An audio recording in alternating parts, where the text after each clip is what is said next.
রাজধানীতে দিনভর উত্তেজনা ও সংঘর্ষে মুখোমুখি হয়েছে ছাত্রদল ও ছাত্র শিবিরের নেতাকর্মীরা। জগন্নাথ বিশ্ববিদ্যালয়, ঢাকা কলেজ এবং বকশীবাজারের সরকারি মাদ্রাসা ই আলিয়া এলাকাকে কেন্দ্র করে দুই পক্ষের মধ্যে পাল্টাপাল্টি ধাওয়া, ইটপাটকেল নিক্ষেপ এবং সহিংসতার ঘটনা ঘটে। সংঘর্ষ চলাকালে পরিস্থিতি নিয়ন্ত্রণে আনতে পুলিশ লাঠিচার্জ করে এবং কয়েকটি স্থানে হস্তক্ষেপ করে দুই পক্ষকে ছত্রভঙ্গ করার চেষ্টা চালায়।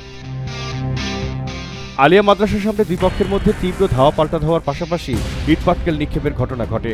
একই সময়ে ঢাকা ন্যাশনাল মেডিকেল কলেজ এলাকার সংঘর্ষে এক ব্যক্তিকে মাটিতে ফেলে মারধরের ঘটনাও দেখা যায়। ঢাকা কলেজের সামনে বিস্ফোরিত একটি হাতবোমার ছড়িয়ে থাকা অংশ দেখা গেছে, তবে বিস্ফোরণের ঘটনায় তাৎক্ষণিকভাবে হতাহতের বিষয়ে কোনো আনুষ্ঠানিক তথ্য পাওয়া যায়নি। অন্যদিকে কবি নজরুল সরকারি কলেজের সামনে ছাত্রদল সহ বিএনপির অঙ্গ ও সহযোগী সংগঠনের নেতাকর্মীরা অবস্থান নেন। এদিকে আলিয়া মাদ্রাসা এলাকায় ছাত্র শিবিরের নেতাকর্মীদের থামানোর চেষ্টা করে পুলিশ।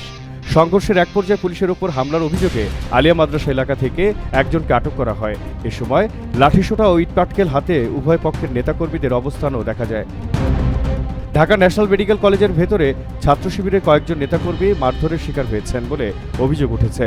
পরে আহতদের ঢাকা ন্যাশনাল মেডিকেল কলেজ হাসপাতালে ভর্তি করা হয়, যেখানে তারা চিকিৎসা নিচ্ছেন।